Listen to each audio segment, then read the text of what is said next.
Beginning, discovery of a corpse in the California woods. It was a foggy autumn morning in early October, deep in the tranquil redwood forests of Northern California near Eureka. The dense blanket of mist hung over the ground, muffling the sounds of chirping birds and rustling leaves. A jogger, Emily Ryder, who habitually ran along the forest trails for her morning exercises, slowed her pace when she caught an unusual smell lingering in the chilly air. "What the hell is that?" she muttered to herself, pausing to scan the area. The odor wasn't just the typical earthy wetness of the woods, it was sharper, more pungent and oddly disturbing. Curiosity got the better of her as she stepped off the main trail. Every instinct told her to turn back, as the smell intensified the further she wandered off the beaten path. Roughly 50 yards off the trail, she noticed a patch of earth that seemed to have been unnaturally disturbed. The leaves on the forest floor had been scattered, and a shallow mound of soil sat heaped in a loose pile. It wasn't unusual for wild animals to dig around in nutrient-rich dirt, but something about the scene felt wrong. Taking a deep breath, she edged closer. For a moment she debated whether to brush some of the dirt away or leave it alone, already feeling the rising swell of uneasiness in her gut. She hesitated, then used a large stick lying nearby to nudge at the dirt, half hoping that this was just some odd pile left by a foraging deer. Her heart dropped when the edge of the stick scraped against something that wasn't soil or rock. A flash of pale grayish-white emerged beneath the heap, something human-like. Emily's hand flew up to her mouth. "Oh my God!" she whispered, stepping back. What emerged as she unearthed it further with shaking hands was unmistakably human. An arm, twisted unnaturally, partially decomposed. The hand's fingernails were cracked, caked in dried soil, and frozen in a way that suggested desperation, clutching at the dirt in its final moments. She screamed, the sound echoing eerily through the quiet woods. Dropping the stick, she scrambled for her cell phone, hands trembling as she dialed 911. The call came into the Eureka Sheriff's Department dispatch at exactly 7:24 a.m. The operator, a seasoned professional named Julie Carson, leaned closer to her screen. "Eureka County 911, what's your emergency?" There's a body!" Emily stammered, glancing nervously back at the partially buried arm. "Oh God! I was out jogging in Redwood Park and I found there's a body. I think it's a person. Someone's dead. You need to send someone now." Julie's voice grew calm, honed over years of handling emergencies. "All right, ma'am, stay calm, stay where you are. Deputies are on their way right now. Can you guide them to your location?" Yes. Emily breathed heavily, knees weak. She scanned her surroundings again, the towering redwood trees suddenly feeling much more menacing. "Oh my God, I'm so sorry, whoever you are." By 8:03 a.m., the crime scene was awash with flashing red and blue lights as two sheriff's patrol cars parked along the narrow forest trail. Detective Mike Hensley, a man in his mid-40s known for his meticulous nature with homicide cases, climbed out of his unmarked sedan, pulling his jacket tightly against the morning chill. "What have we got?" he asked Deputy Harper, who stood near the trailhead holding a flashlight. Harper looked grim. "You're not gonna like this one, Mike," Harper began. "Jogger says she stumbled across a shallow grave about 50 yards off the trail. We've got partial human remains. Looks like it's been buried there for a bit. From what we can see now, it's not pretty." Hensley sighed, adjusting his gloves. "Not how I wanted to start my morning. All right, secure the perimeter and make sure she's okay. Get CSU out here. Let's dig in." As Hensley approached the site with Emily, still visibly rattled under a blanket an officer had handed her, she pointed silently towards the disturbed area. The moment he stepped up and laid eyes on the partially buried remains, his gut churned, a feeling he'd grown to trust over 20 years in law enforcement. This wasn't going to be just an ordinary murder case. The arm sticking out of the ground wasn't just decomposed. Hensley noted the odd markings. Burn scars ran in jagged streaks along the forearm, and there were deep, deliberate incisions around the wrist and fingers that didn't align with post-mortem injuries typically caused by scavenging animals. Something had been done to this body, and not by accident. As the crime scene unit team arrived with cameras and evidence bags, Hensley turned to his second-in-command, Detective Aaron Maddox, who had just emerged on site. "I don't like this, Aaron. This wasn't just a simple dump job," he murmured, lowering his voice. "Who buries a body in one of the busiest wooded parks without reason? Look at those marks. Someone wanted to make this body say something. The question is, what?" Maddox raised a brow, already snapping her latex gloves over her hands. "We dealing with a psychopath?" With a grim determination, Hensley nodded. "Not just a psychopath. Someone who wanted this found. Let's start there." As the forensic team began their work, they recovered more clues. 3 small cuts that suggested the victim may have been tortured, remnants of a fine purple satin cloth tangled near the body's left shoulder, and tire tracks leading towards the forest's edge.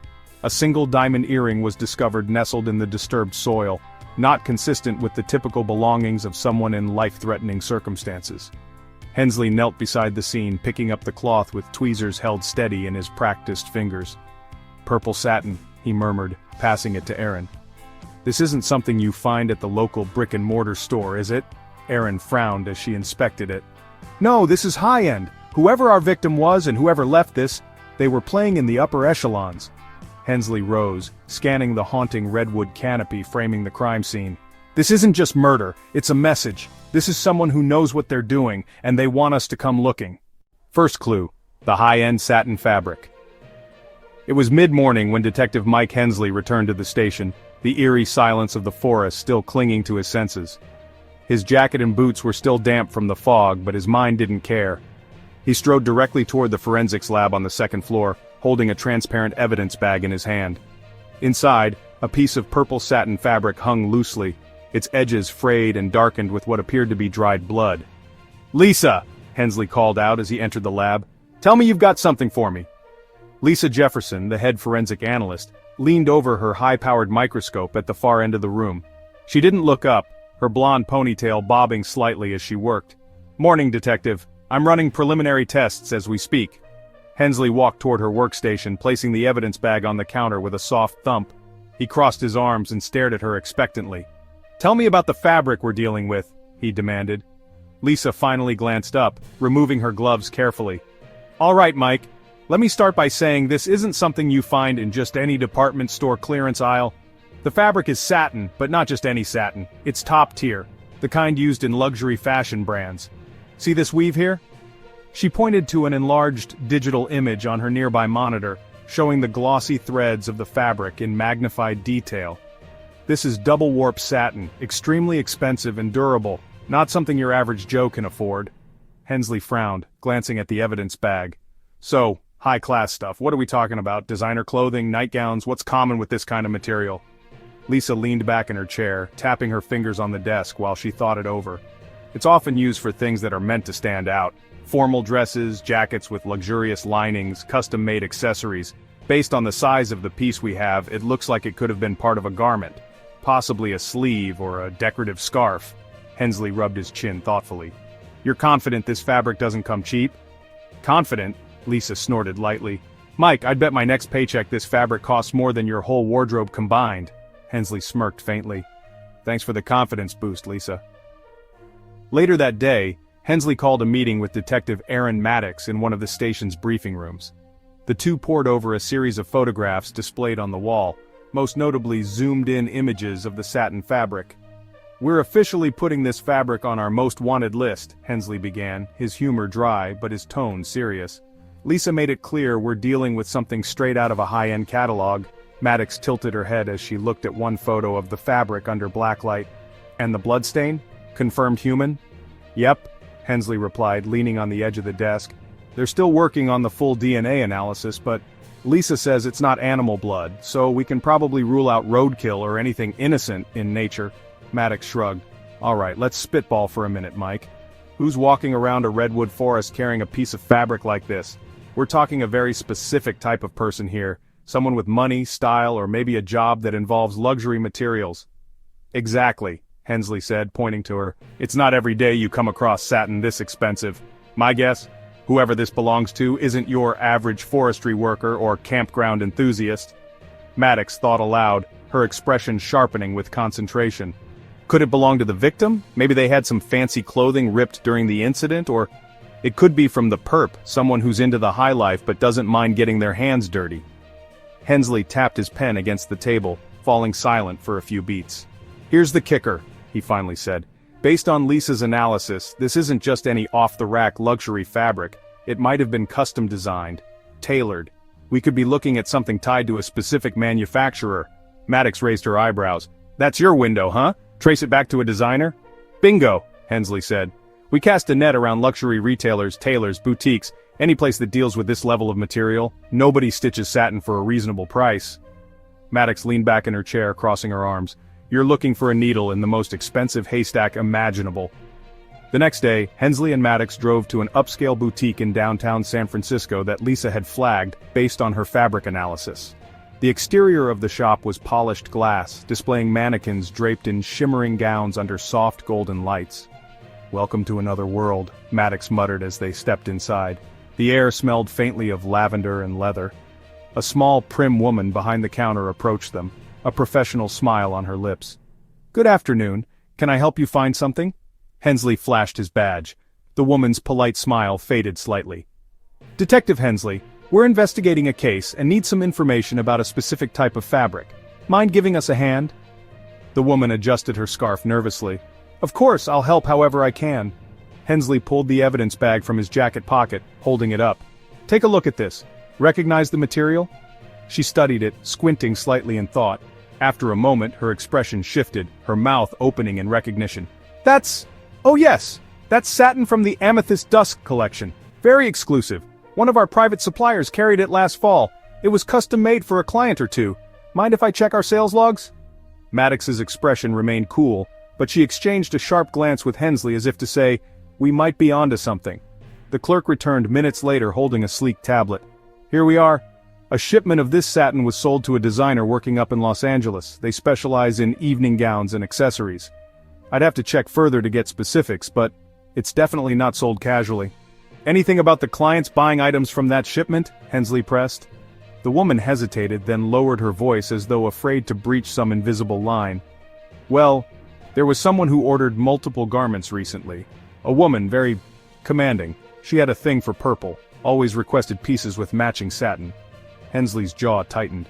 "Did she give a name?" "Yes, she did. She paid under the name Miss Langston.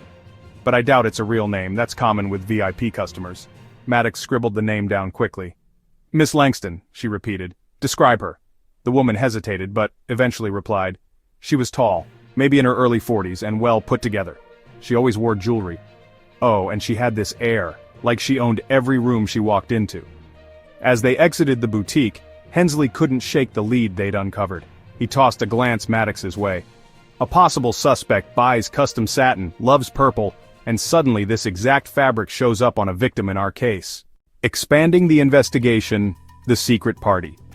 The sound of a coffee cup clinking against its saucer echoed softly in the small conference room of the Eureka Sheriff's Department. Detective Aaron Maddox flipped through a stack of photographs on the table while Detective Mike Hensley paced near the window.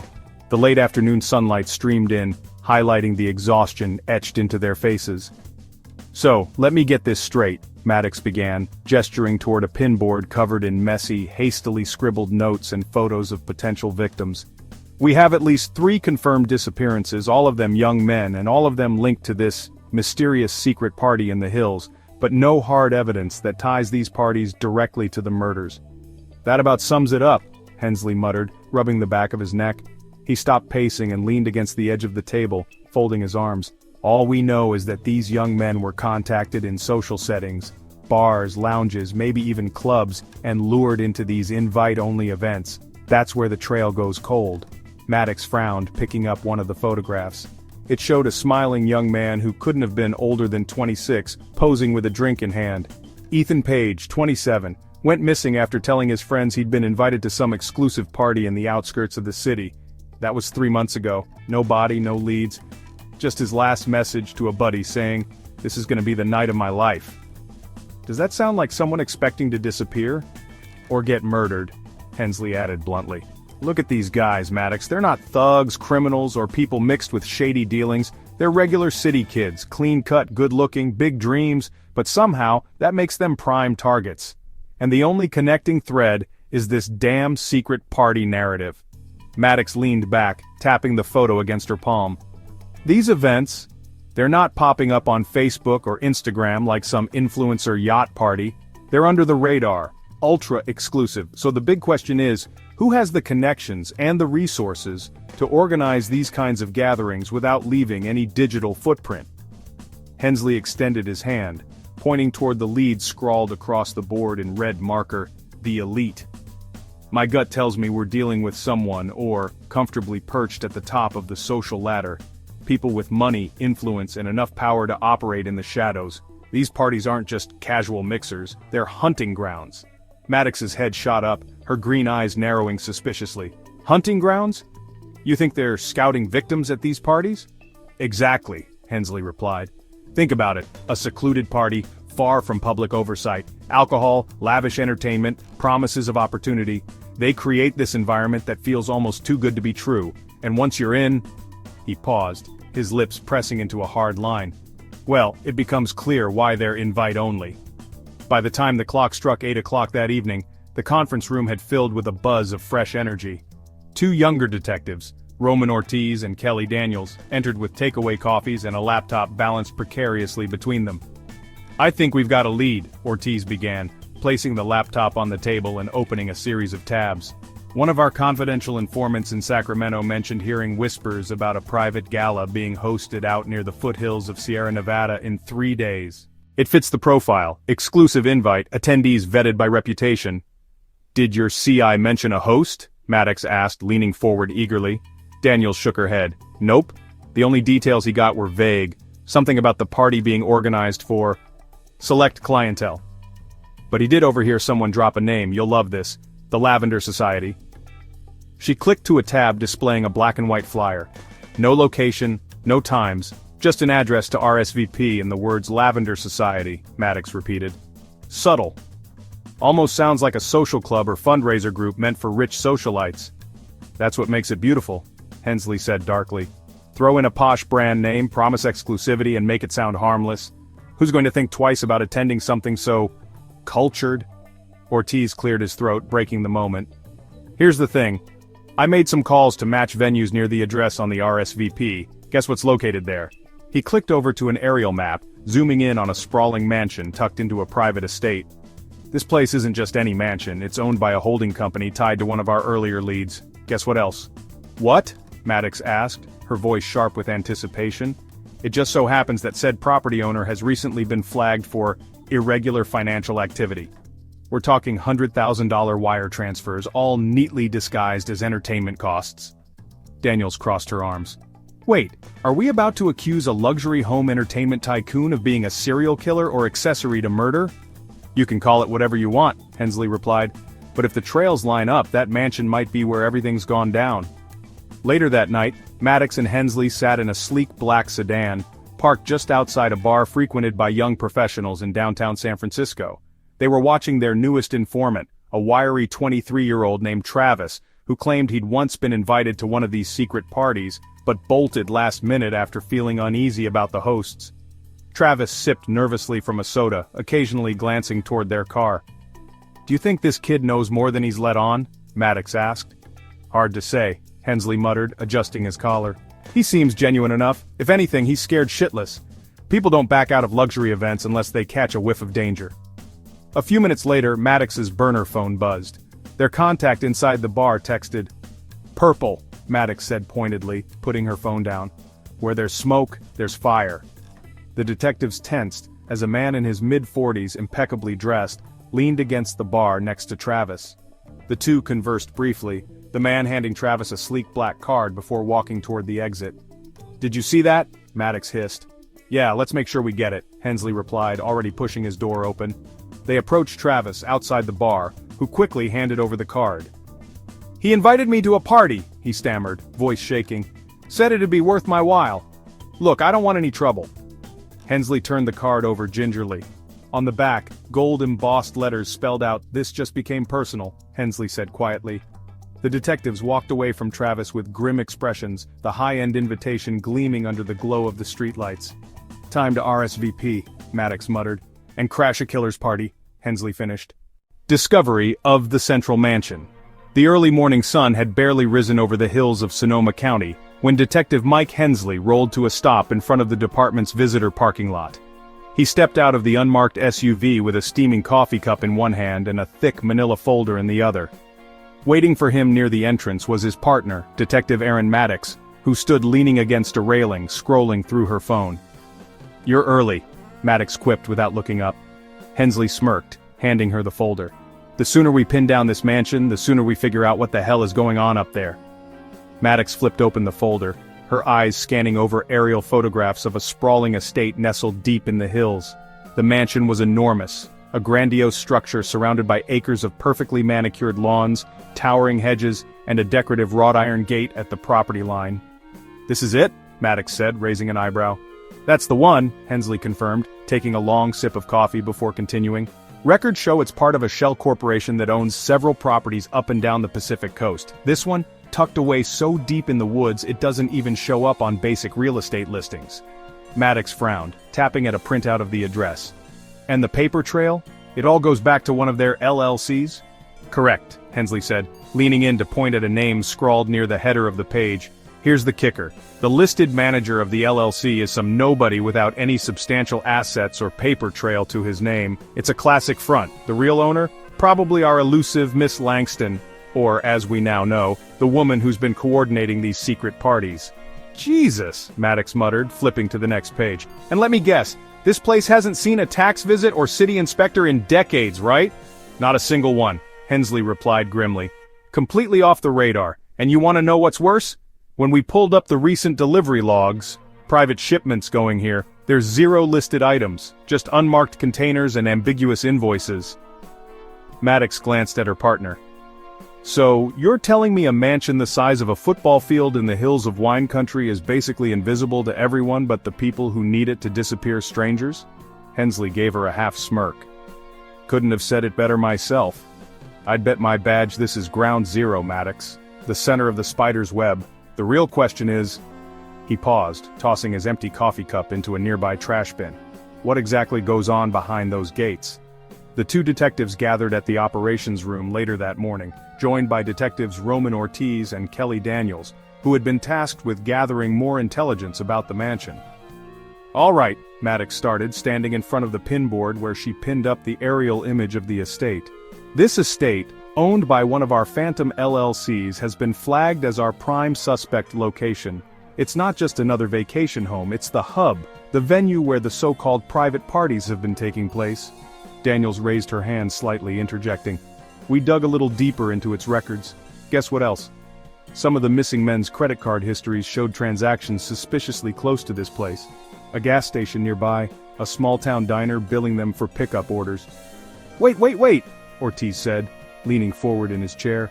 "You're saying they were in the vicinity of this mansion before they disappeared? How the hell did nobody catch that?" "Because none of it's tied directly to party invitations," Daniels explained. "These are young men, remember? Who's tracking their weekend road trips unless they give people a reason to?" Hensley chimed in, pointing to another piece of evidence pinned to the board. A blurry photo of a delivery truck seen on traffic camera footage. "And then there's that.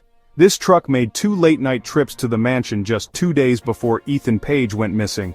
Ortiz's brow furrowed as he studied the image. "What was it carrying?" "Your guess is as good as mine," Hensley replied. "But it wasn't delivering groceries or lawn supplies, that's for sure."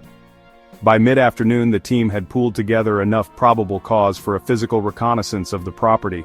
Hensley and Maddox spearheaded the effort, accompanied by 2 tactical officers in civilian clothing. Their unmarked vehicles idled just a quarter-mile down the road from the mansion's gates. Peering through binoculars from behind a hedgerow, Maddox meticulously scanned the property. "You know, for a mansion that supposedly hosts parties, it's surprisingly quiet." "Too quiet," Hensley agreed, sweeping his own binoculars over the vast grounds. "No cars in the driveway, no people, nothing. It's like looking at a wax museum." "Or a trap," Maddox muttered. Just then her radio crackled with a low voice from one of the tactical officers stationed nearby. "Gate sensors spotted movement. Black SUV pulling in," the voice reported. "Let me see," Hensley whispered, repositioning his binoculars. Sure enough, an all-black SUV with tinted windows was slowly approaching the mansion's entrance. The gate opened automatically, and the vehicle disappeared up the long, winding driveway. "Company," Maddox muttered. "Is that one of the registered vehicles?" "Nope," Hensley replied, lowering the binoculars. "And my gut says whoever's in there isn't there for brunch." Once the SUV had disappeared from sight, the team voted to hold their position, watching for more activity. Hours ticked by, and as the sun began to set, the mansion began to come alive. One by one, vehicles of various makes and models arrived at the property: high-end sports cars, classic sedans, and even a stretch limousine. Each drove up to the gate, entered a passcode into a keypad, and disappeared inside. "Jesus Christ," Maddox whispered. "This isn't just a party. Look at the caliber of these arrivals. We've got Wall Street guys, tech bros, maybe even celebrities in there. It's a veritable who's who of the elite, Hensley agreed, scribbling notes furiously. And every single name that steps out of those cars needs to be on our radar.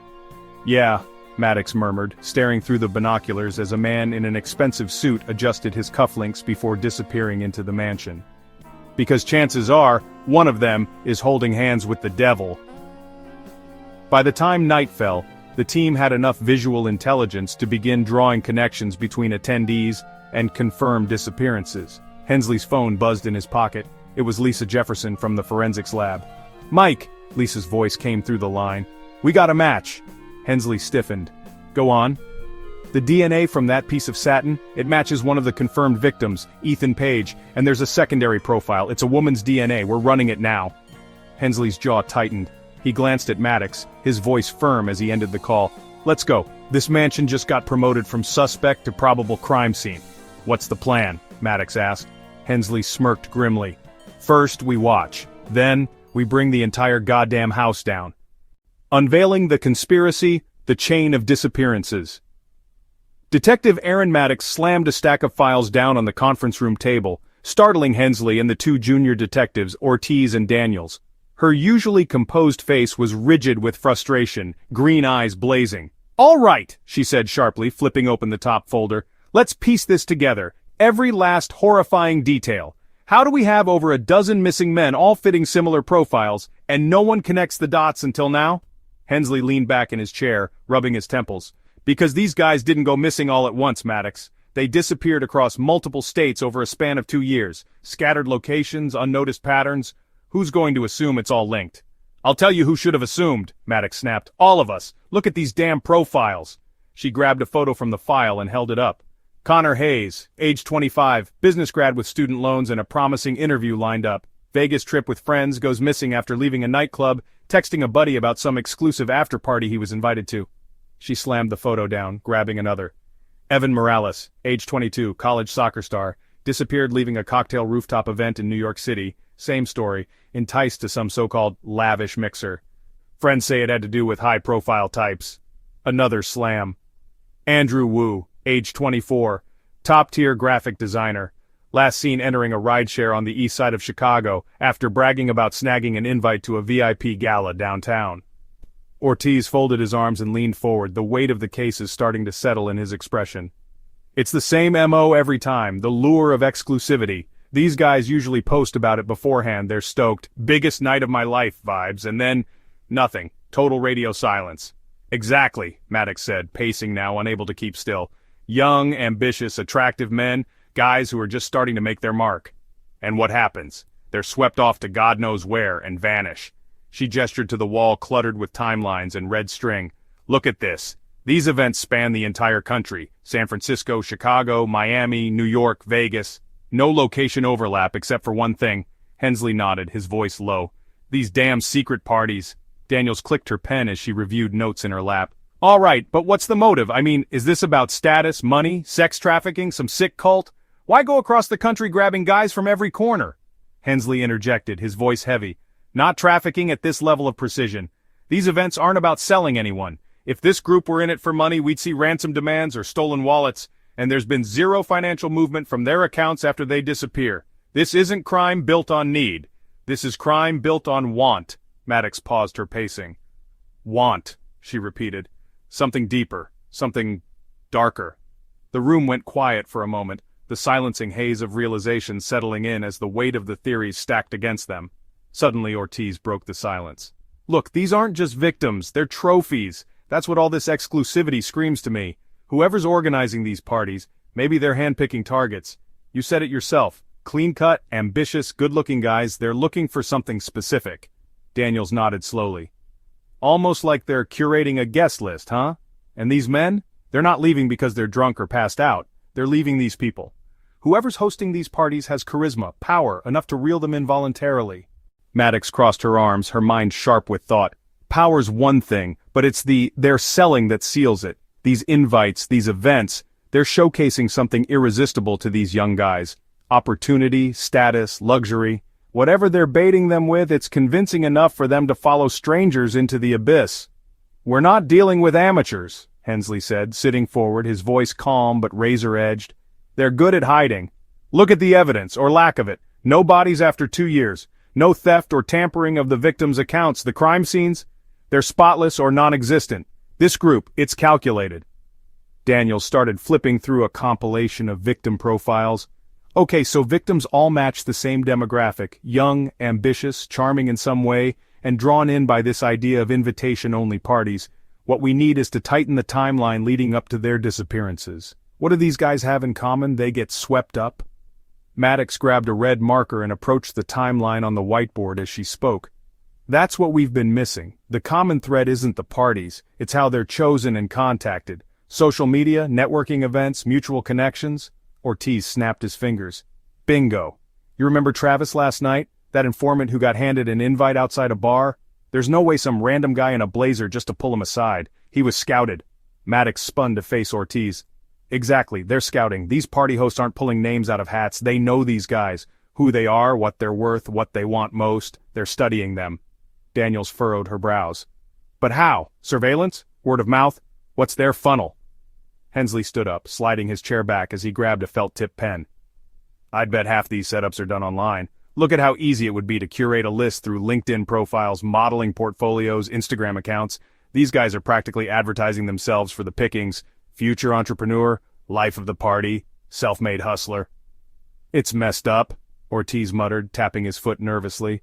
They're making it look like they're giving these guys their big break, and then they just vanish. Maddox exhaled deeply, shaking her head. It's a master class in deception. The victims don't even know they're being hunted. It's all perfectly tailored to them. Hensley paced toward the window, his tone darker now. We're not just chasing killers, we're chasing a machine. A system so well-oiled it hasn't slipped up once. Every piece of evidence feels deliberate. The clues they leave behind, it's crumbs, just enough to throw us off the trail. Daniels and Ortiz exchanged a quick glance before Daniels spoke. Okay, so if it's so well-structured, so airtight, why the slip-up with that purple satin? Why leave anything behind? Maddox smirked grimly, her mind working faster now. Because they're not perfect. Emotion, ego, it gets the best of everyone eventually. That satin wasn't a mistake. It was an indulgence. A detail meant to be cheap flair, unnoticed, except it slipped from their perfect choreography. Hensley turned back to face the group, his posture firm, his eyes intense. All right, from here on it's simple. We narrow down how they're finding these guys. Every shared contact, every mutual follower, anything to place us inside their network. This doesn't end until we know who's pulling these strings. And when we find them? Ortiz asked hesitantly. Maddox's jaw tightened as she looked at the wall of victims. When we find them, we make sure they can't host another goddamn party again. Key discovery, at the suburban warehouse. The sun was perched low on the horizon as Detective Aaron Maddox and Detective Mike Hensley pulled up to a decrepit industrial complex on the outskirts of San Diego. The aging warehouse loomed ahead of them, its weather-stained walls and broken windows casting long shadows in the fading daylight. Yellow crime scene tape flapped faintly in the breeze, cordoning off the perimeter. Two uniformed officers stood near their cruisers, their subdued expressions making it clear no one was ready for what they'd discovered. Jesus, this place looks like something straight out of a horror movie, Maddox muttered as she closed her car door and adjusted her jacket. She glanced toward Hensley, who stood silently studying the warehouse with narrowed eyes. Fits the bill, Hensley replied. Remote, abandoned, easy to go unnoticed. If there's a perfect spot for, well, whatever sick shit we're about to uncover, this would be it. As they approached the officers, Maddox gestured to the battered metal doors hanging slightly ajar. Who took the initial look? Officer Ramirez, a young rookie who looked like he'd seen a ghost, stepped forward. That'd be me, Detective Maddox. We got an anonymous tip yesterday from a burner phone. Caller said we'd find something important to the case here. Figured it was another wild goose chase. Till we opened that door. Ramirez swallowed hard, his voice hollow. You're gonna want to see for yourselves. Maddox exchanged a grim glance with Hensley. Gut check before we head in? She asked dryly. Would it matter even if we did have time for one? Hensley retorted, already walking toward the doors. He motioned for Maddox to follow and waved Ramirez over. All right, walk us through what we're stepping into. Ramirez hesitated before gesturing toward the entrance.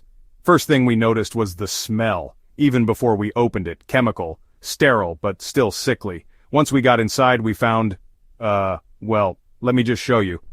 Hensley reached for the flashlight holstered at his belt and clicked it on. All right, lead the way. The creaking door groaned as Ramirez pushed it open wider, revealing a cavernous interior that immediately sent chills down Maddox's spine. The dim light filtered through the broken windows, casting eerie beams over the seemingly endless rows of overturned crates, rusted metal shelves, and scattered debris. At first glance, it looked like any ordinary abandoned warehouse. But the further they ventured in, the more unsettling details began to emerge. Over here, Ramirez said shakily, leading them toward the center of the space. As Hensley's flashlight beam caught the ground ahead, the scene began to come into sharper focus. Stain-covered tarps draped over tables and scattered bloodied tools. Maddox stopped mid-step, her breath catching as she took in the sight of chains bolted into the walls and ceiling, some still dangling ominously. Is that... Maddox started but stopped, her stomach churning. Yeah, Ramirez answered softly, hanging back near the entrance. Hensley crouched down by one of the tables, motioning for Maddox to bring her flashlight over. What do we have here? He mused grimly, staring at a worn, leather-bound notebook. Handwritten notes, diagrams, some kind of surgical sketches. Maddox, are you seeing this? Maddox leaned in closer, her fingers hovering cautiously over the edge of the notebook. This isn't amateur work, she said, her voice tight. These drawings, they're detailed. Someone spent real time developing whatever the hell this is. Torture methods, maybe? Or worse, experiments. Hensley's jaw clenched as he flipped through a couple more pages. These aren't sketches for show. They're instructions. Detectives, another officer called from across the warehouse. You'll want to come check this out. Hensley and Maddox exchanged uneasy glances before walking over. The officer pointed toward a stack of large industrial barrels lingering ominously in the far corner next to a dusty ventilation shaft. The barrels had been pried open, revealing murky liquid inside. What are we looking at here? Hensley asked, leaning over cautiously. Some kind of chemical mixture, the officer replied.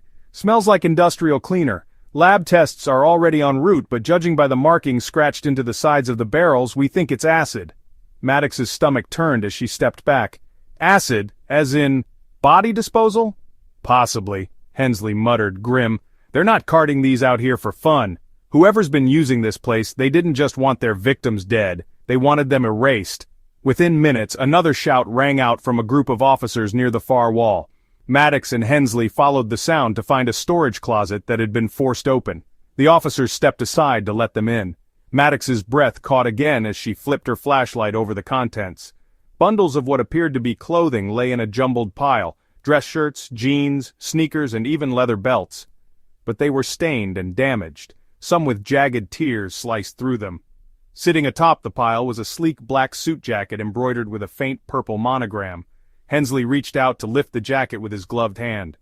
Purple again. Just like the satin. It's them, he said under his breath. Maddox crouched down, sifting through the clothes carefully until she extracted a chain necklace holding a recognizable medallion, a fraternity tag. She practically froze, then turned to Hensley. Ethan Page, she whispered, the frat brother who disappeared 3 months ago. This was his. Hensley pulled his phone from his jacket pocket, dialing the station while Maddox continued combing through the evidence. Chief, he said tersely when the line picked up, we're at the warehouse. It's worse than we thought. We've got evidence, tools, chemical barrels, personal effects from the victims, construction blueprints, even maps of multiple states. This isn't just a dump site. This is ground zero for their operation. Someone's been staging and cleaning up murders here for years. The voice on the other line crackled with urgency. Sit tight, Hensley. I'll get CSU and backup out there ASAP. Preserve what you can. Hensley hung up and looked toward Maddox, who had found a locked steel cabinet that another officer was now prying open. The lock popped, and Maddox swung the door wide. Inside, rows of plastic-wrapped folders lined the shelves, each marked with a victim's name and a photo stapled to the front. She stared at them, horror spreading across her face. They kept files on them, Mike. Profiles, targets. It's all here. They didn't just kill them, they cataloged them, Hensley muttered, his voice taut with restrained fury. Except for one file, Maddox said quietly, holding up a new folder. Its front was blank except for 2 ominous words written in sharp black ink. Next candidate. The warehouse fell silent for a moment as the weight of the discovery sank in. Maddox shut the steel cabinet, clutching the lone file in her hands as she turned back to Hensley. Her voice broke through the tension, low and steady. This changes everything. They're bigger than we thought, smarter. And they're still out there, Mike. The next target's out there. Hensley nodded grimly, staring out across the warehouse. Then we stop them, before another name ends up in the goddamn cabinet, revealing the identity of the mastermind. It was nearing midnight at the Eureka Sheriff's Department. Detective Erin Maddox elbowed a perched coffee cup out of the way as she rifled through stacks of files. Across the dimly lit conference room, Detective Mike Hensley sat hunched over a laptop, his face illuminated by its flickering blue light. The air was thick with frustration and the faint scent of burnt coffee. "This is insane," Maddox stated flatly, shoving yet another report aside. "We've got half a dozen shell corporations, dozens of properties, and not a single goddamn name that checks out. Everything loops back onto itself like a damn magic trick." Hensley leaned back in his chair, letting out a deep sigh. "Nobody pulls off something this clean unless they know what they're doing. If this Miss Langston is real, and I'm starting to think she's our puppet master, she's left her footprints somewhere. She's got to slip up eventually." "Yeah, but when?" Maddox snapped, running a hand through her short hair. "Every time we think we've got a thread, we pull and it disappears." Just as she finished her sentence, Hensley's computer chimed. He shot forwards with lightning speed. "Hold on," he muttered, squinting at the screen. "What is it?" Maddox stood, walking around the table to peer over his shoulder. "Lisa just got back to me from forensics," Hensley said, scrolling quickly through an email. "She cross-referenced DNA found on the satin fabric with a recent database upgrade from federal records." "And?" Maddox prompted impatiently. Hensley turned to her, his expression sharp. "We've got a secondary match, to a woman," he tapped the screen. "Nina Langston." "Nina Langston?" Maddox repeated, her brows furrowed. "Tell me we've finally got something concrete." Less than an hour later, the pair sat across from Ortiz and Daniels, the same name now scribbled and underlined in red on the board at the front of the room. "Nina Langston," Daniels read aloud, her pen hovering over her notebook. "Why does that name sound familiar?" Hensley spoke first. "Because she's not exactly a nobody. Turns out our Miss Langston, if that's even her real name, is tied to some major players. She's a supposed socialite based out of San Francisco. Owns multiple LLCs, including the one linked to our central mansion. She's been slipping under the radar for years, funneling endless money into shell companies and property management firms." Ortiz frowned and crossed his arms, leaning against the back of his chair. "Money laundering? Domestic real estate schemes? You think she's been funding these parties with dirty cash?" "Could be," Maddox jumped in. "Here's what we know so far. Nina Langston's holding companies own buildings across the country. Mansions, retreats, unused factories. Many of those properties directly align with locations tied to victim disappearances." Daniels tapped her pen on the table. "Okay, but why secret murder parties? What's her play? What's the motive here? She's already rich. Why risk everything for whatever this is?" Hensley's eyes darkened. "It's not about the money, it's power, control, maybe even entertainment. These events, they're made to dazzle, to lure people in. Langston isn't just organizing parties, she's orchestrating hunts. And by hunt, I don't mean animals." Ortiz sat up straighter. "Wait, are you saying the victims are targeted and killed for sport?" "I know how it sounds," Maddox admitted grimly, flipping through their compiled notes. "But think about it. Young guys, clean records, attractive, ambitious, casing their social media accounts, tailing where they're seen. This isn't random, it's deliberate." Partway through the exchange, Daniels furrowed her brow at her notes. "Guys," she interrupted cautiously, "I've heard that name before, Langston. But I'm not thinking real estate, I'm thinking jewelry. You remember that high-profile auction last year in Miami?" Maddox tilted her head. "Wait, yeah. The Pablo Trevino Emerald Necklace auction. Sold for what, $3-4 million? Daniels turned her notebook toward them. $5 million. Nina Langston was the buyer. "She's in jewelry too?" Ortiz asked in disbelief. "Not directly," Daniels clarified. "But she's one of those high-society types who circles elite galleries, auctions, and galas. Word linked her to at least 2 black market trades last year. Nothing confirmed, though." Maddox leaned back, piecing it together in her head. "This isn't just about funding anymore, is it? She's hobnobbing with people who can grease the wheels when things get messy. She's building power through networks, events, auctions, and now these private parties." Hensley tapped his pen against the table. "All right, so let's connect it. What's her endgame? To make people disappear quietly while throwing shiny distractions around?" "Not just distractions," Maddox cut in. "Control. I'm telling you, Langston isn't just catering to the rich. She's feeding their darkest impulses." As the weight of Nina Langston's staggering reach dawned on the group, Hensley silently reviewed a freshly printed surveillance photo handed to him minutes earlier. The grainy image showed a striking woman with sharp features, hair in an elegant bun, pearl earrings gleaming, and an unsettling confidence as she walked alongside what appeared to be a local businessman. "This is her," Hensley announced, tossing the image onto the table like a trump card. "This was taken 3 nights ago in Austin. She's on the move." "Texas." Maddox pinned the photo onto the evidence board. "What business would she have down there?"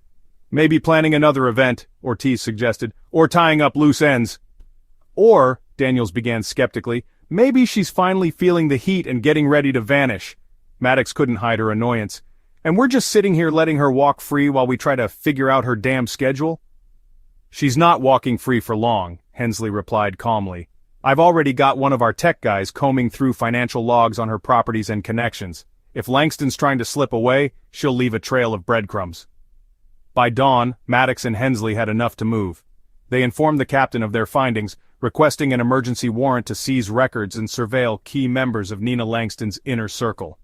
"So, what's the plan when we finally grab her?" Ortiz asked, his face as tired as the others. Maddox stared at the photo of Langston pinned to the board, studying the woman's unreadable expression. "The plan's simple," she said lowly. "We get her talking, because if she's behind this whole operation, she knows more than just where the bodies are buried." Hensley stepped beside her, his voice quieter, but just as determined. "And once she talks, we don't let her hide behind her high society bullshit anymore. We expose her, every ounce of blood on her hands." Their eyes met briefly before turning back to the board. Nina Langston wasn't just a suspect anymore, she was the key to unraveling everything, and time was running out. The high-stakes chase on the border. The roar of the unmarked cruiser's engine rumbled through the early morning desert air as Detective Mike Hensley gripped the steering wheel tightly, his knuckles white with tension. Sitting next to him, Detective Erin Maddox scanned the horizon with a pair of binoculars, her breathing sharp and controlled. They weren't alone. 2 tactical SUVs from the Border Enforcement Unit trailed closely behind, kicking up clouds of dust as the convoy tore down the rugged border road. "We've got less than 10 minutes before she crosses into Mexico," Maddox muttered, dropping the binoculars onto her lap. "If she makes it over the line, game over. We'll lose her in the mess of false identities and payoffs." Hensley didn't take his eyes off the road, but his voice vibrated with determination as he replied, "Not on my watch. She's been slipping out of our grasp for weeks, Maddox. This time we've got her dead to rights. The intel from the DEA says she's traveling in the lead SUV in this very convoy, loaded with cash and documents. There's no way we let Nina Langston vanish." Maddox reached for the radio in the center console and pressed the button. "Ortiz, Daniels, what's your visual from behind? Anyone looking jumpy back there?" A crackle broke through the silence before Detective Ortiz's voice responded from one of the trailing SUVs. "Hard to tell through all this damn dust. They've got at least 4 cars in their little caravan, and 2 look armored. I'd bet the farm her lead car is packed to the roof with passports and burner phones. I swear I saw something shiny. Could be weapons." "Stay sharp," Maddox ordered into the radio, tightening her seatbelt for what she knew was about to come. "This woman has made a career out of manipulating the elite and evading the law. She'll do whatever it takes to escape." The horizon ahead shimmered in the heat of the desert sun, but as the vehicles climbed over a rocky ridge, Hensley spotted the blur of taillights from the convoy. "There they are," he said through gritted teeth, slamming his foot on the gas pedal. "They're about a mile out, Maddox. Mark it." "Got it," she said, flipping open her notepad and scribbling a quick note of their location. "We're nearing the crossing at Nogales. If she hits that checkpoint, she's got a clean exit." Hensley tapped the radio. "Border units, what's the status ahead? Do we have a blockade in place at Nogales yet?" The voice on the radio crackled back with tense urgency. "Negative, Detective. Traffic's too dense this morning and the convoy's running secondary dirt roads. We're coordinating with air support, but no visual from the chopper yet." "God damn it," Hensley growled, slamming a fist lightly against the steering wheel. "What's the ETA on the bird?" 10 minutes, maybe 15, came the reply. "We don't have 10 minutes, Maddox snapped, tossing the radio aside. She leaned toward Hensley. "Mike, it's up to us. We have to box them in before they make it anywhere near the Tohono-O'odham reservation roads." Hensley's jaw tightened as he glanced toward Maddox, flashing her a rare, determined smirk. "Then let's dance." The cruiser surged forward, kicking into the highest gear as the dusty convoy came into focus. 4 vehicles, all painted black, their plate numbers deliberately obscured with smudges of dirt and grease. Maddox squinted, pointing out the lead car, a sleek, heavily modified SUV with tinted windows so dark it was impossible to see inside. "That's her," Maddox said quietly, as if the confirmation added weight to the air in the car. "The queen of the chessboard, that's Nina Langston." "No more running," Hensley muttered under his breath. As they approached, the driver of the rearmost SUV seemed to notice the incoming pursuers. Without hesitation, the vehicle swerved across the narrow dirt road, blocking the cruiser's path.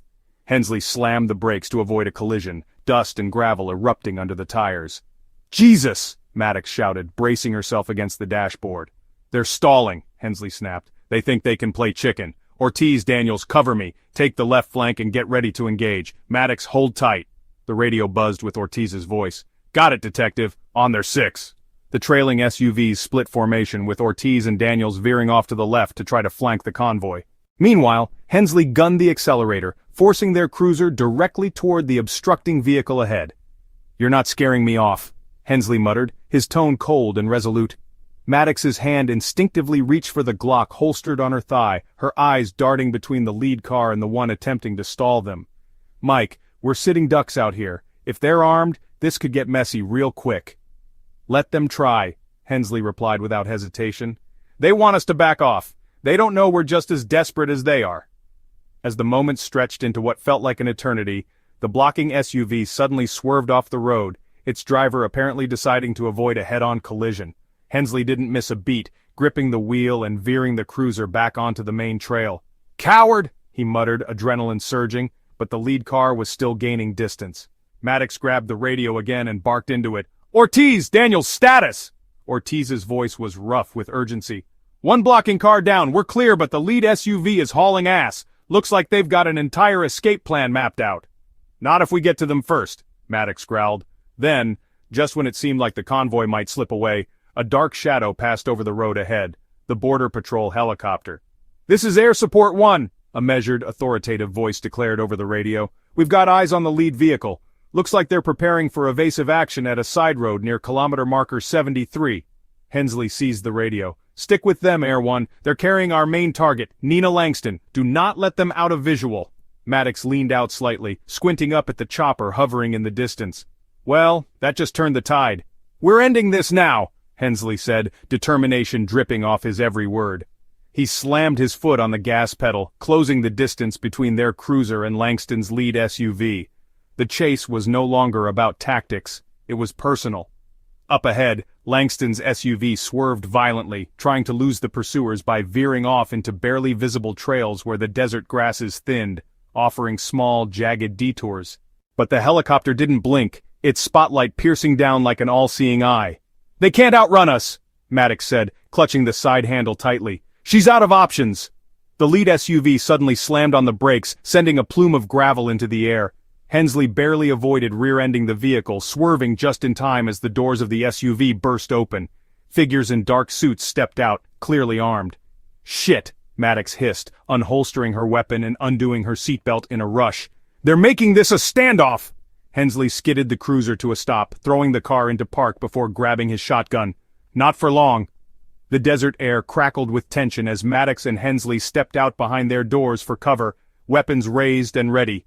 The armed escorts from Langston's SUV spread out, shouting in Spanish and broken English, threats, warnings, challenges. But amidst the chaos, a single figure emerged behind them.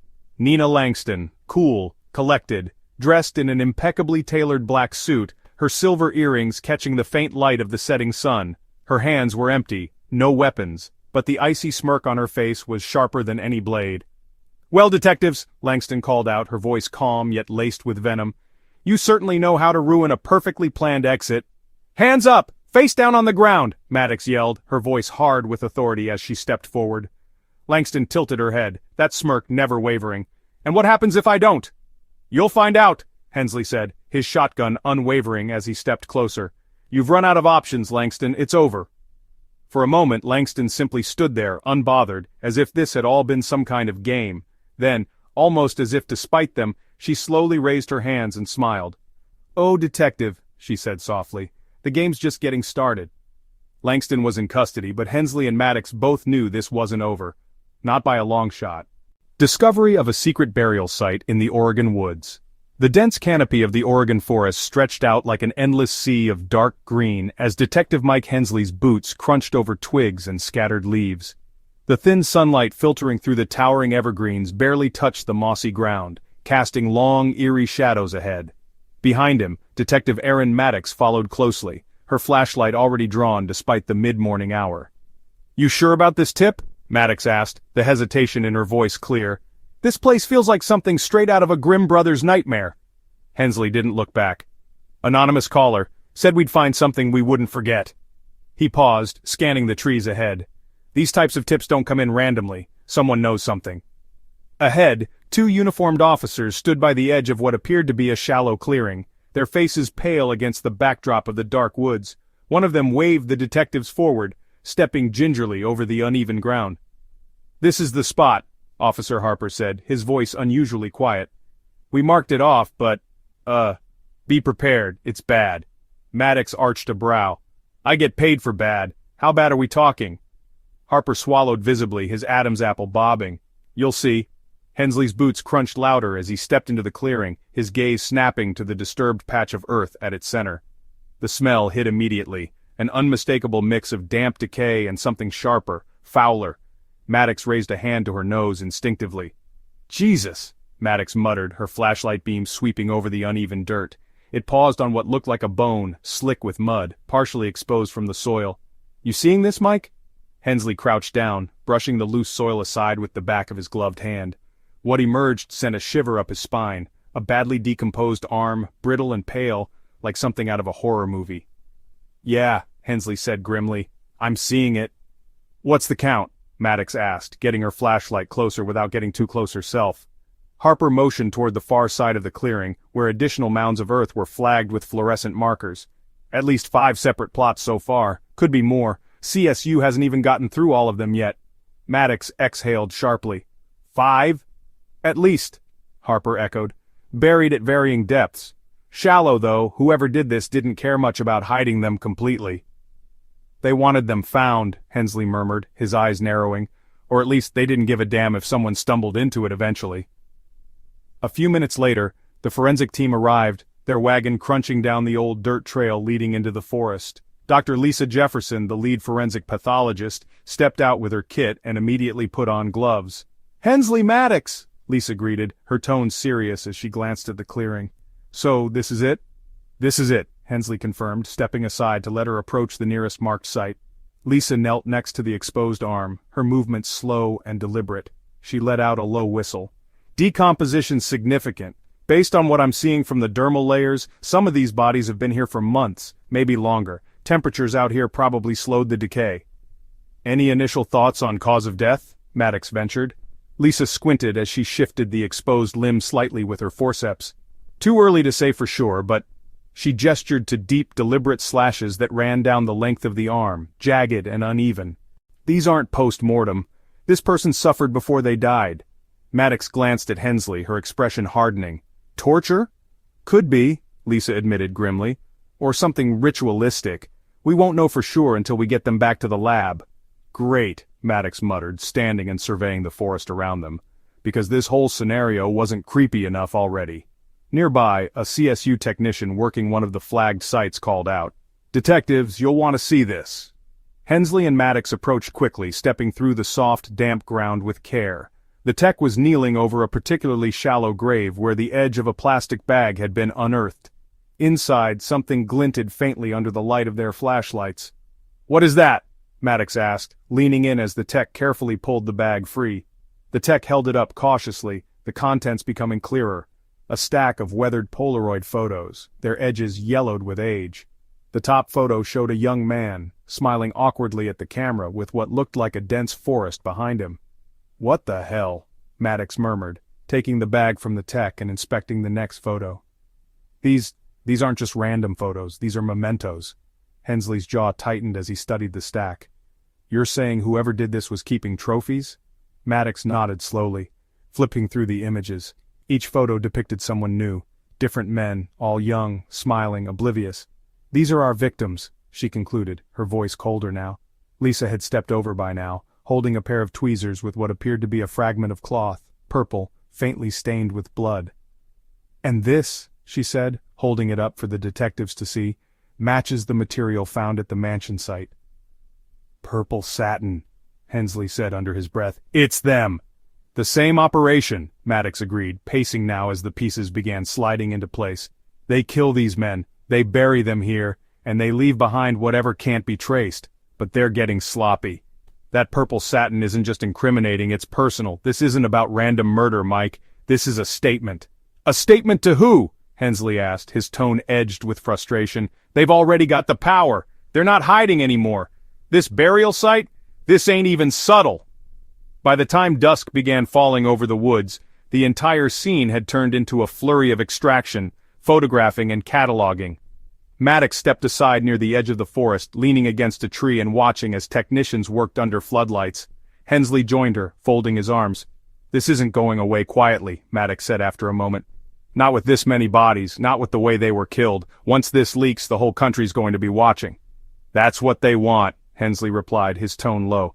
"Attention, fear. People like Langston, this twisted network, they thrive on it. They don't just kill, they show off." Maddox turned to him, her face grim. "Then let's make them regret it."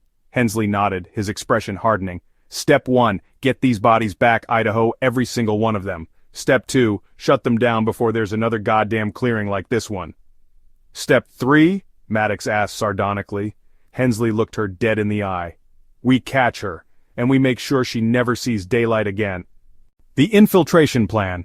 Planting a spy in the network. Detective Mike Hensley leaned back against the wall of the cramped operations room, arms folded, his jaw clenched in deep thought. The atmosphere was thick with quiet tension. A dim, hanging light flickered over the table strewn with maps, surveillance photos, and stacks of files, all connected to the twisted network they'd been chasing. Detective Aaron Maddox stood at the whiteboard, tapping the capped end of a marker against her lip, her sharp green eyes fixed on the name scrawled in bold red letters, the Lavender Society. "This can't just be a tactical takedown," Maddox said, her voice carefully measured but buzzing with intensity. "This group is bigger than anything we've dealt with before. We're not talking about busting down a few doors and finding stacks of cash. They've got layers, resources, people on the inside, and they don't make mistakes." "Which is exactly why we've been spinning our wheels for months," Hensley muttered darkly. "They stay hidden because they control the narrative. We're getting breadcrumbs because that's all they want us to have." Maddox straightened and turned to face the team. "The only way we blow this wide open is from the inside." Detective Kelly Daniels, seated at the far end of the table, looked up from her laptop with raised eyebrows. "Inside? You're suggesting we plant someone into the network?" Maddox nodded, uncapping the marker with a decisive gesture. "They're planning their next big party. We've confirmed it's happening in Vegas in 2 weeks. It's the perfect chance to get someone close, someone on the guest list." Hensley pushed off the wall and took a step toward the table, scowling. "You're talking about sending an officer into the lion's den, a den run by sociopaths who kill for sport? One slip, and they don't come out." "I'm aware of the risks, Mike," Maddox snapped, her eyes flashing. "But we can't keep sitting here waiting for them to screw up. We need intel, names, locations, financials, all of it, and the only way is to strike while they feel untouchable." "What's your plan then?" Hensley challenged, folding his arms again. "Because walking into one of their parties isn't exactly like sneaking into a bingo hall." Daniels leaned forward, her fingers dancing across the keyboard. "She's right. The Lavender Society's events are invite-only, top tier. From what we've gathered, the invites go out to people who fit a highly specific profile. Young, ambitious, successful, charming. The kind of people that could blend into high society without raising questions." Hensley raised an eyebrow. "And where exactly do we find someone like that?" Ortiz, who had been sitting quietly flipping through a thin stack of files, smirked and held one up. "We've already got a candidate." Everyone turned to see the file in Ortiz's hand. He flipped it open to reveal the photo of a young man, mid-20s, dark hair and sharp features, with an easy, confident smile. "This is Jamie Carter," Ortiz said. "Undercover narcotics detective, trained in infiltration and deep cover work. He's done operations just like this, spent 3 months embedded in a cartel cell in Mexico without breaking his cover." "That's impressive," Daniels admitted, studying the photo. "But does he fit the profile?" Ortiz grinned. "Perfectly. Former amateur boxer, decent with a poker table, smart enough to play the part of a tech startup hotshot or Silicon Valley hustler. Plus, he's got zero public social media presence. He's a blank slate we can embellish with any backstory." Maddox paced slowly, considering the idea. If we build a credible enough identity for him, there's a chance he can snag a meeting with one of their recruiters. That velvet invitation is our passkey into their world. They're going to dig into him, Hensley cautioned, his gaze fixed firmly on Maddox. If they suspect for 1 second that Jamie Carter isn't who he says he is, they'll bury him and every trace he left behind. We don't have a choice, Maddox replied sharply. They're escalating, Mike. These parties. We know they're more than just elite mixers. Their victim count is going up. Every second we waste could mean another body in the ground. Daniels leaned back in her chair, nodding. All right, say Carter's in. What's our cover story? They're not going to hand him a free pass without a damn good reason. That's exactly why we get creative, Maddox said, her tone brisk. We brand him as the CEO of a small but promising fintech company, something cutting edge with just enough flash to catch their attention. A few planted articles, fake LinkedIn endorsements, maybe even a puff piece in an online business magazine. We curate his profile until they see him as exactly the kind of up-and-comer they'd salivate over. Ortiz grinned. I know a guy who can fake some crypto startup hype in his sleep. Buy a cheap domain, toss some buzzwords together, pack it with stock photos, boom, instant millionaire playground material. Hensley still looked unconvinced. All right, fine. Let's say we sell this to them. How's he supposed to survive once he's in the door? They're not dumb. They'll sniff out a cop if they're feeling paranoid. That's where the tech comes into play, Maddox said. We mic him up with state-of-the-art gear. Nothing they can detect even with a sweep. Subdermal audio transmitters, encrypted GPS. He won't be alone in there. Won't matter if they kill him anyway, Hensley muttered. After a long pause, Maddox's voice softened, her eyes locked on Hensley's. We're not sending him in blind, Mike. We've been chasing shadows for months. This is the one shot we may have at tearing open every layer of this charade. Are you telling me you're ready to let this chance go because it's dangerous? Every one of us knew what we signed up for when we put on the badge. Hensley stared at her for a long moment, then sighed heavily, rubbing his temples. I don't like it, but you're right. We need answers. If Carter's willing, then we greenlight the op. 2 hours later, the team sat around the room finalizing their plan as Ortiz handed Jamie Carter's newly forged digital footprint to Daniels for final review. Maddox picked up the phone and dialed Carter directly. Jamie, she said as soon as the line connected, how do you feel about playing billionaire for a couple of weeks? There was a pause, then a faint chuckle on the other end. Detective Maddox, you had me at billionaire. What's the op? Maddox's lips curled into a tight smile. You're going to a party, Carter, but don't pack your dancing shoes. This one might get messy. Hanging up, she turned back to the team. The tension in the room hung like a thin wire about to snap. This is it, Maddox said quietly, her voice resolute. We plant Carter inside and take the whole thing down from the inside out. We're turning the Lavender Society's game against them. And if the game goes sideways? Hensley asked, his voice low. We send backup, Maddox replied without missing a beat. And we don't let him die on our watch. With every piece in place, the team knew that they were stepping into a high-stakes gamble. Nina Langston's web was vast, deadly, and airtight, but for the first time, a crack was beginning to form. All they had to do now was get Carter inside and pray it wouldn't cost them everything. The takedown, arrest at the Las Vegas casino. The neon lights of the Las Vegas Strip flickered like the heartbeat of the city, a city of masks, full of people hiding their truths beneath a veil of gold and glitter. Tonight, Detective Aaron Maddox stood in the belly of that deception, dressed to blend among the high rollers and players lounging in the plush interior of one of the city's most prestigious and gaudy casinos. Through her small earpiece, Maddox could hear the voice of Detective Mike Hensley crackle from the surveillance van parked a few blocks away. How's it looking in there, Maddox? Is she here? She's here, Maddox whispered, barely moving her lips as her green eyes scanned the VIP area situated on the far side of the room, a private section cordoned off with red rope and guarded by a no-nonsense security team. She adjusted the sparkling clutch purse dangling at her side, making sure her hidden recording device was still in place. Our informant wasn't lying. Langston's at the high-stakes poker table, front and center, sipping champagne like she doesn't have a care in the world. Hensley's voice came through again, tense but clipped. Stay sharp! She's slippery, Aaron, you know this. If she catches even the faintest whiff of us, she'll disappear before we can get the cuffs on her. From her vantage point at the bar, Maddox caught sight of Nina Langston, cool, collected, and dripping in elegance. The woman wore a sleek black dress that glimmered under the golden light of the chandeliers. Her silver earrings sparkled like beacons of wealth, though Maddox could see nothing but a carefully constructed facade.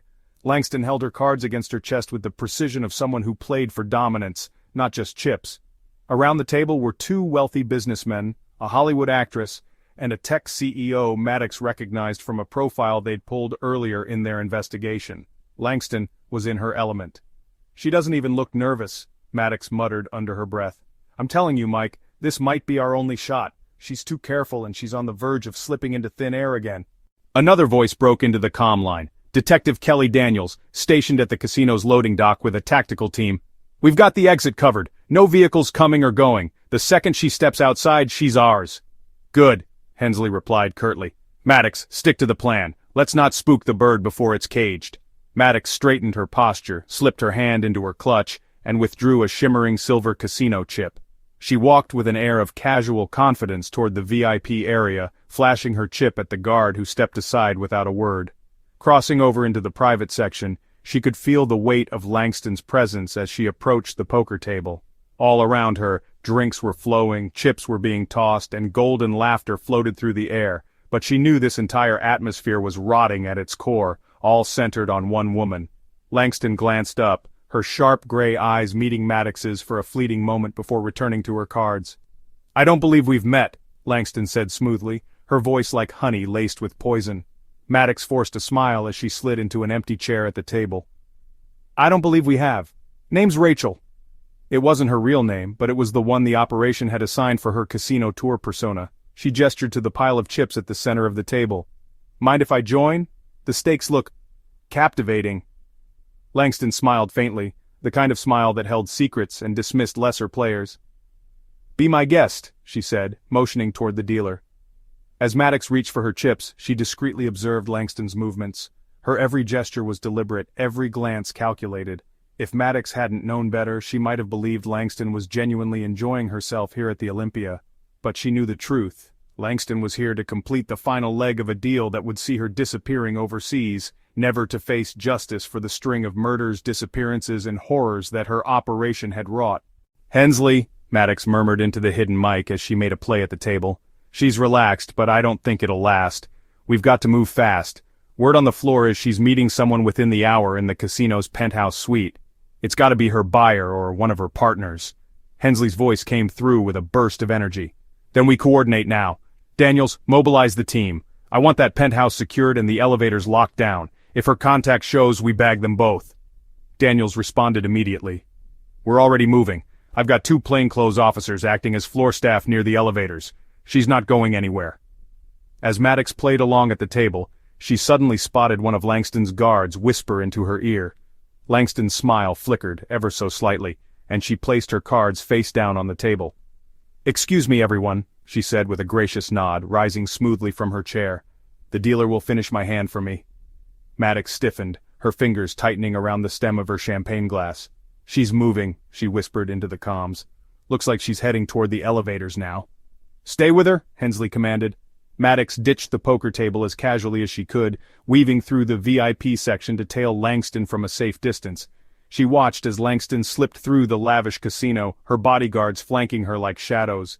For all her grace and poise, there was a tension in Langston's shoulders now. She knew something, or perhaps she just it. When Langston pressed the button for the private elevator, Daniel's voice crackled through the comms. "She's signaling for the penthouse elevator now. We've got the signal locked. Maddox, you're going to have to stall her for a few seconds while I coordinate." Maddox moved quickly, stepping into Langston's line of sight just as the elevator doors began to slide open. "Hey!" Maddox called out in her fake bubbly tone. "I think you dropped this back at the table." She held up a poker chip between her fingers, angling her body to block Langston's path. Langston cocked her head, her expression sharp. "Did I, Rachel?" she asked, her tone measured. "How thoughtful of you." Maddox smirked. "Oh, don't mention it," she said, stepping closer. "Consider it good karma for next time." Langston's bodyguard stiffened, sensing that something about this moment wasn't adding up. Before Langston could brush past her, the voice of Hensley thundered through Maddox's earpiece. "Go now! Units converge on her position!" Within seconds, chaos erupted. Officers in tactical gear flooded the area from every direction, pinning Langston's bodyguards before they could draw their weapons. Maddox pulled back, keeping a safe distance as Hensley himself emerged from the crowd, his badge flashing. "Nina Langston," Hensley said, his shotgun steady and gaze locked on hers. "You're under arrest for conspiracy, murder, and about 1,000 other things that'll make sure you never see daylight again. Hands up, now." Langston's calm exterior faltered for the first time, just for a heartbeat. Then, as if regaining her composure in a flash, she raised her hands and smiled faintly. "Well, detective," she said coolly, "I always did enjoy the theatrics." "What about the penthouse contact?" Maddox asked, her adrenaline still high. Daniel's voice came through a moment later. "We've got them in custody upstairs. Negotiations are officially over." Hensley leaned closer to Langston as she was cuffed and escorted toward the service exit. "Your game's over, Langston." Langston just smirked. "Detective, the game's never over." But for the first time Maddox and Hensley felt the odds tilt in their favor. Langston was out of moves. For now. The grand finale, a historic trial and the death sentence. Sunlight streamed through the windows of the packed courtroom in downtown San Francisco, casting a golden hue over the sea of reporters, spectators, and attorneys filling every possible seat. The air inside was electric, charged with a tension that hadn't let up since the trial began weeks ago. This wasn't just any trial, this was the state of California versus Nina Langston, the woman at the center of one of the most grotesque and infamous criminal networks in modern U.S. history. At the defense table, Nina Langston sat poised, dressed sharply in a muted gray pantsuit. Her hair, slicked into an immaculate bun, shimmered under the courtroom lights. Her expression was calm, unreadable, and her eyes held that same icy chill they always had, even in the face of overwhelming evidence against her. Across from her, the prosecution team led by Assistant District Attorney Marcus Velasquez sat with their stacks of files, exhibits, and witness statements. They had built an unshakable case, piece by painstaking piece, largely thanks to the relentless work of detectives Aaron Maddox and Mike Hensley, who now observed from the back of the courtroom. Maddox's sharp green eyes stayed locked on Langston, her jaw tight. Hensley leaned back slightly in his chair, arms crossed, exuding a quiet fury. "She's still sitting there like nothing touches her," Maddox murmured to Hensley, her voice low and loaded with disdain.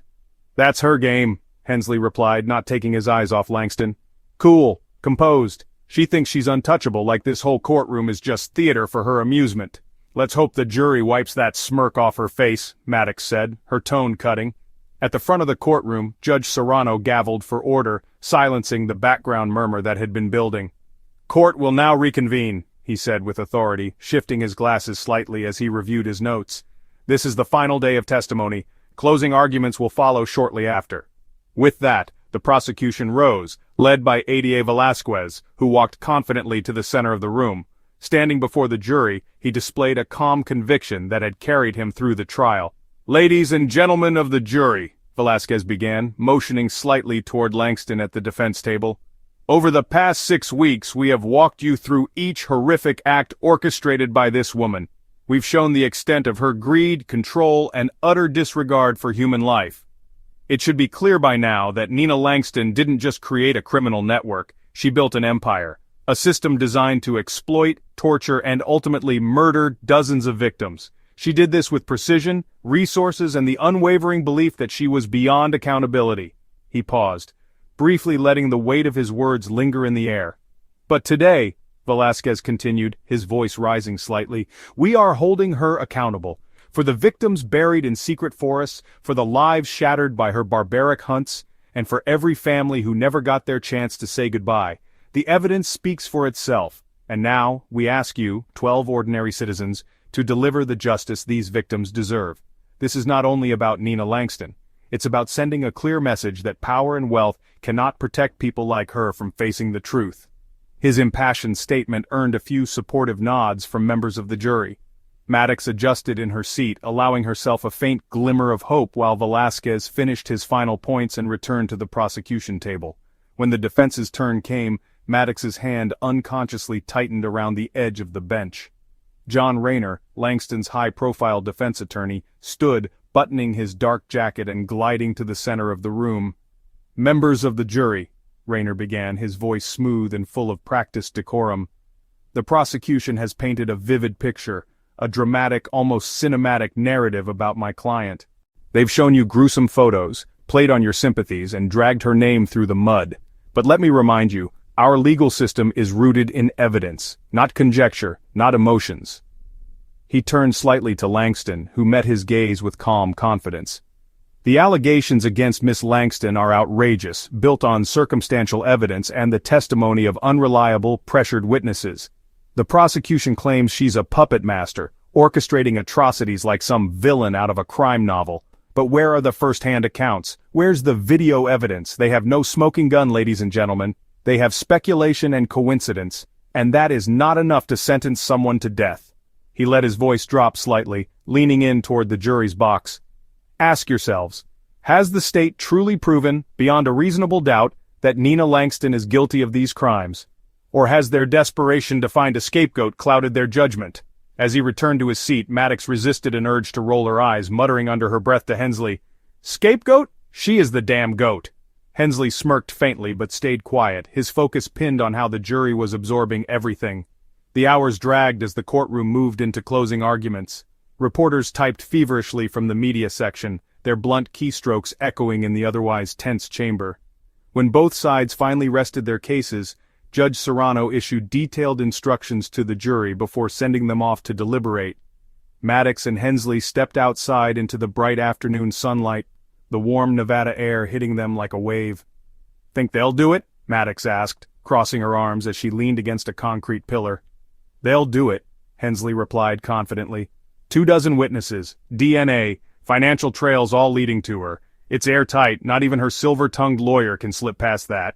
"Yeah, well, I still don't trust it until we hear the words guilty as charged," Maddox said. "Langston's the kind of snake who'll slither through any crack she can find." 2 days later, the courtroom was more crowded than ever. The jury had reached their decision. "Will the defendant please rise?" Judge Serrano said, his voice booming against the tension in the room. Langston stood smoothly, her face still unreadable. Her attorney looked tense, gripping the table edge. From their seat at the back, Maddox sat stiffly, every muscle tensed. The jury foreman, a middle-aged woman with stern glasses, stood, holding the folded verdict slip. "On the charges of conspiracy to commit murder, human trafficking, and first-degree murder, we find the defendant, Nina Langston." She took a breath. "Guilty." The room erupted with a mix of gasps, murmurs, and the sound of reporters scrambling to type. Langston blinked, her composure cracked just slightly for the first time, but her defense attorney leaned in with a placating hand on her arm, whispering something Maddox couldn't hear. But that wasn't the end. Judge Serrano looked directly at Langston, no sympathy in his expression.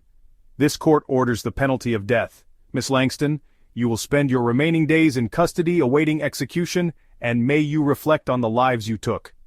Outside the courthouse later, reporters buzzed like agitated hornets, shouting over each other for statements. Maddox and Hensley pushed through the chaos, police escorting them to their car. "She's done," Hensley muttered as he buckled in. Maddox let out a breath she felt like she'd been holding for years. "Yeah, she's done, and so is the nightmare she built." And for the first time since this entire ordeal began, the weight felt just a little bit lighter. Justice wasn't clean, but it had finally been served.